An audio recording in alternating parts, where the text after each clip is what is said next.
Welcome everyone. Thank you so much for joining me today. I am your host for my podcast show, Nichel Anderson, Short Stories and Beyond.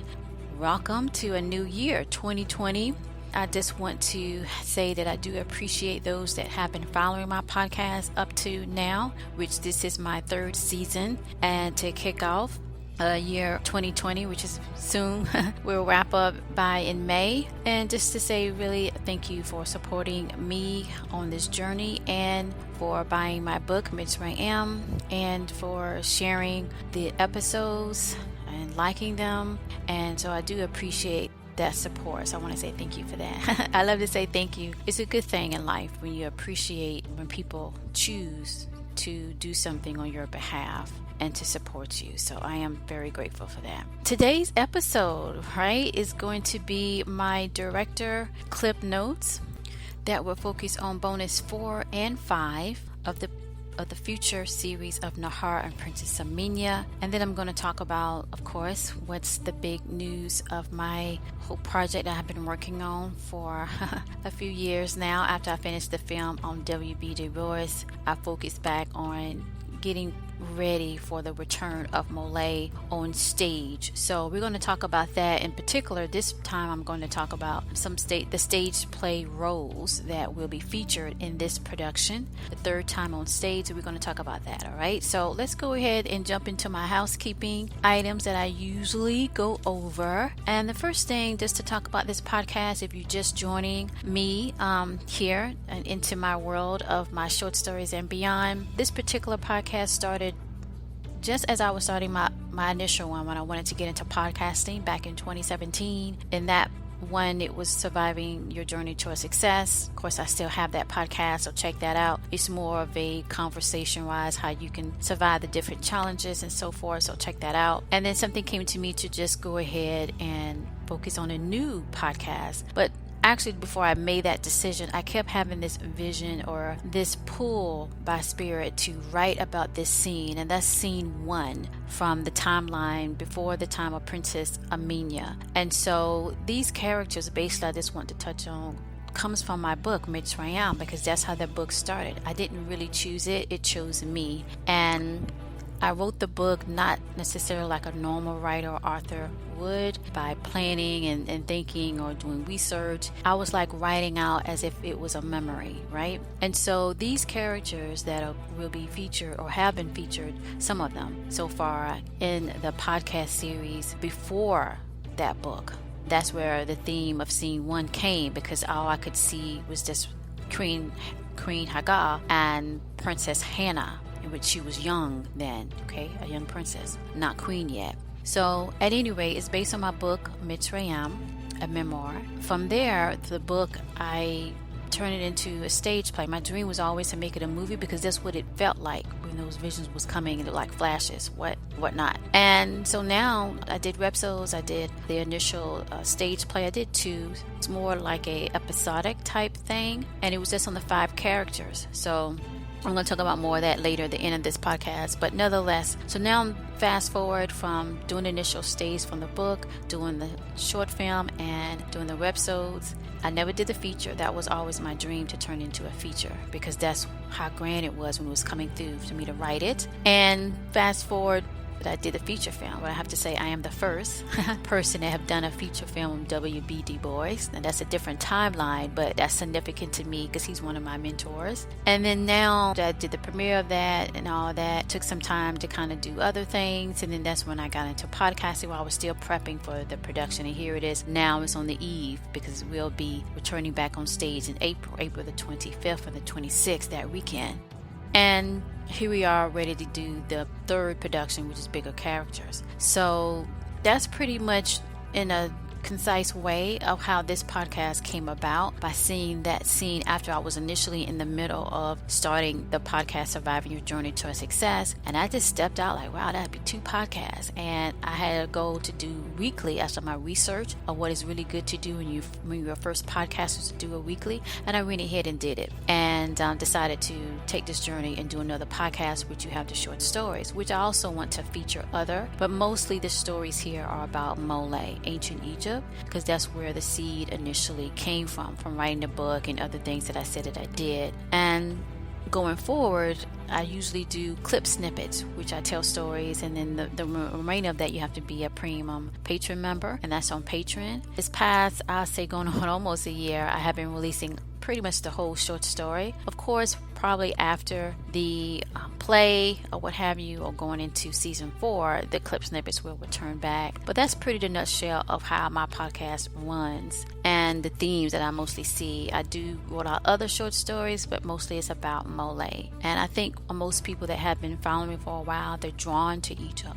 So it's not really how we look on the outside, it's what's inside our spirit and our soul that connects us to a time that I think we are in tune with, and it calls you in. And when it was time for me to share this moment to name the play, and I had to think, and I remember the music that brought those memories, and it came to me, Moments of Love. And that's how the connection of the whole Mitsrayim and MOLIAE, and hopefully this podcast will get, when I do talk about those scenes and the connection and the relationships, it's all about love. All right, so enough of that. I just want to kind of give a bio of this podcast. And moving forward, let's talk about commercial. I want to just jump right into that. And commercials, hear that it's in the beginning and the end. I try to keep it that way to not interrupt in the middle. When you let the commercial play, guess what? That helps the podcast, because the advertisers will see that this particular podcast is not only drawing interest people, but it does help towards the overall projection of of showing some type of support in that way when you let the commercial play and those advertisers are being heard or what have you. Okay, so just think about that. When you do hear those commercials, that's helping the show. Just like you watching television, those commercials help the funding of those shows. So think about that. Let it play in the beginning and the end. The other thing is the Cafe Press shop. Now you have a merchandise that you can advertise visually where you're at. I do see people in different parts of the world. I'm very thankful for that. Go ahead and shop at cafepress.com/Nichel Anderson Short Stories and Beyond. Also, cafepress.com/MOLIAE, MOLIAE. All right, and that's Moments of Love in Ancient Egypt. Go ahead and go there, and you can check out different merchandise and support the podcast that way as well. Plus, you get the merchandise, and there's a 30-day return policy, and also a customer service line on that. Okay, let's go ahead and jump into the highlights for this particular podcast, which is bonus. We're going to focus on my clip notes, bonus 4 and bonus 5. The highlights for this one, of course, we're going to focus on where it's talking about, all right, bonus 4, whereas one path does lead to another, and then bonus 5, when an opening to the unknown brings forth anew. And then thereafter, we'll talk about the MOLIAE Stageplay Roles. Now, what happened the last time I released a podcast, I was focused on bonus 1, 2, and 3, and that was of the future series of Nahor and Princess Aamina. Go ahead and check that out. That was released on December the 16th, 2019. Go ahead and jump into this. Let's talk about the very first, this here, bonus 4. Okay, one path leads to another. This is very interesting. It came to me that I felt that Nahor was going to get an opportunity that he could be with Princess Aamina and take her, or at least be around her in a way that he can reveal something that he had uncovered. And so in this particular episode, it opens up where they're in town in Mitsrayim. They're going through in the royal chariot, heading out on a special mission from the king and queen, and that would be King Milan and Queen Hagar. And so Princess Aamina was granted approval to be able to go along with Nahor and his father, Helek. Remember, Helek was one of the secret spies assigned to the queen, Queen Hagar. And at any rate, so they're going through town, and they end up to a farther outside of Mitsrayim, but a territory that is in peace with Mitsrayim. And that's basically where Nahor is able to speak with Princess Aamina about something that he wanted to talk to her about. They was alone in a chariot, and where Ezra had left with Helek getting the guards stationary to make this dig. Now I kind of felt that it was something as if, I think there's, how should I say, there are different people that's associated with a certain group of thought. And in Ezra, which is the father of Nahor, and as the high herbalist or the high priest, or you can say it that way, also have like we'll say chapters, as we see here in modern day time, people that's associated with the main school of thought. And in his case, dealing with science of herbs and herbalists and natural elements of that nature, the mystics in that realm as well? Do you have other people at different rank that might be a part of a particular tribe but's outside? And that's where I got the feeling that they were going. And it seems like one of those rank chapter members underneath Ezra, because Ezra is considered to be in that region of Africa a very high esteem level of authority. Okay, they discovered something. It could have been an artifact, or it could have been something. I really wasn't clear specifically what it was, but something that he was commissioned to oversee the digging of it and then go forth. Okay, so it kind of stopped at that point of what they was necessarily doing, Ezra and Hilik and all these guards, the Egyptian guards, Mitsrayim guards. In the meantime, Nahor wanted to stay in the chariot because he had something going on that he wanted to talk to Aamina.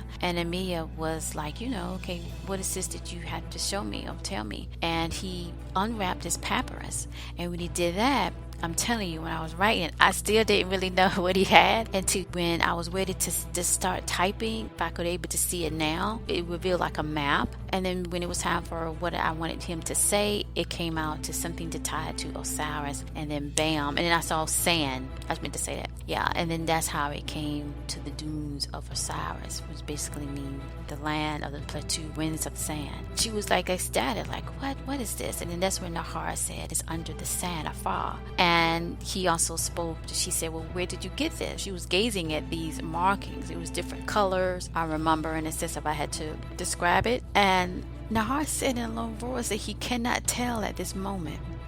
And so she was taken aback. But it was something also I noticed different about it, the markings, if I had to describe it. It was something of a different language. And that's what I made sure that she was able to express that to him. What is this language, she asked. And that's when Nahor came back, which is key. You got to remember this. You got to remember the first thing, the dunes of Osiris. Okay, you got to remember that. And then you got to remember when I mentioned about the sands afar.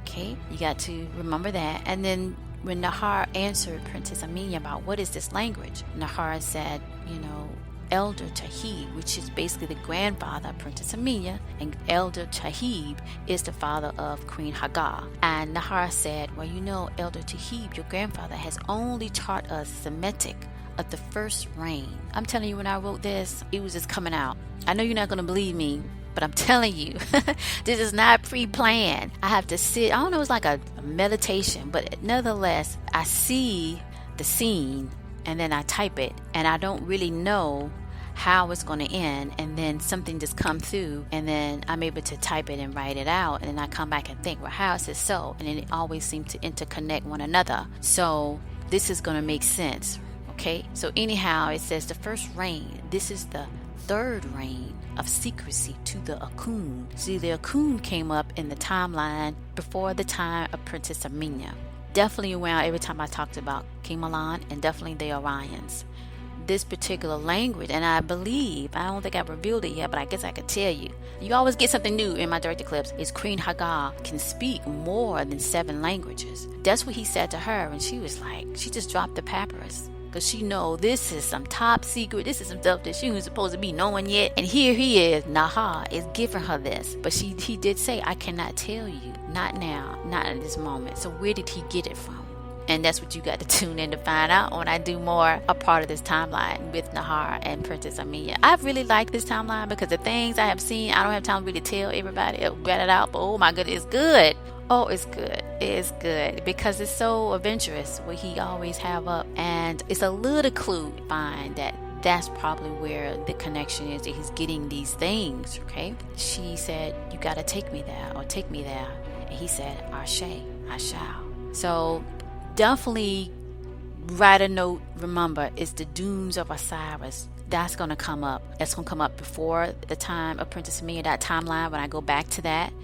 And it's going to definitely come out in the future. So bonus 5 is where, let's move on to that, to the next one. Bonus 5, that was entitled When an Opening to the Unknown Brings Forth the New. This is very moving because this is where Nahor finds out, or at least confirm, that he might not have a chance with Princess Aamina in the future. He heard this or that, but he just haven't realized until he see this moment where the young Damal, and Damal was on the scene with his father, stepfather actually, King Kohan. They're coming to the palace. They are meeting King Milan and Queen Hagar, and of course Dama and Princess Aamina, they get to play or whatever together or talk, and he sees that this is this royal entrance by Dama and his father King Kohan of Sababre, and he is devastated when his father Ezra, like, I thought you knew or understood that that's the person she is supposed to marry when she turns the age of 19. And he's devastated. And going forward, it is a moment between him and his father, and then going forward you see that I fast forwarded where he and Princess Aamina goes to the dunes of Osiris, which I kind of describe it that I saw that she took his advice of how she can sneak out. And I'm going to tell you a little fast forward. It's a scene, it has not been written yet, but it came to me. King Milan is going to find out about this. You're gonna find out about it. I'm not sure when I'm gonna play it in this series going forward or back, and just know that he finds out. But anyway, he takes her there and it's off. I just saw nothing but sand dunes and a particular way to get to where they wanted to go. They got to there, but they had to do a couple of things based on this map. And then they get there, they fall into this domain, into another area. And a funny thing, she heard water. And that's when Nahor, not sure how I said it, but pretty much, yes it was. He just said, it is the Nile. Because she asked, what is that before us? It sounds like water. And Nahor said, it is the Nile. And it is written on the papyrus that leads us to the domain of the dunes of Osiris. And he showed her, they pointed to it. And then that's when Nahor asked, do you wish to see time and history where the Nile begins? Oh, that's good. And she was like, she giggled too. Hell, she was like, I wish to see it. I wish to see it too. That was just so awesome. But anyway, so that's going to come up more. It ended there when we're seeing Semitic writing. So this is ancient times. This is something where not, of course, too many people know, but it's a doorway to another path within that area, or an unknown area in the Sudan, not too far from Mitsrayim. Okay, and that's just kind of really how that went. So definitely go check out bonus 4 and bonus 5. That was still part of the series, the future series of Nahor and Princess Aamina. So, and I really enjoy that, and I hope you do too.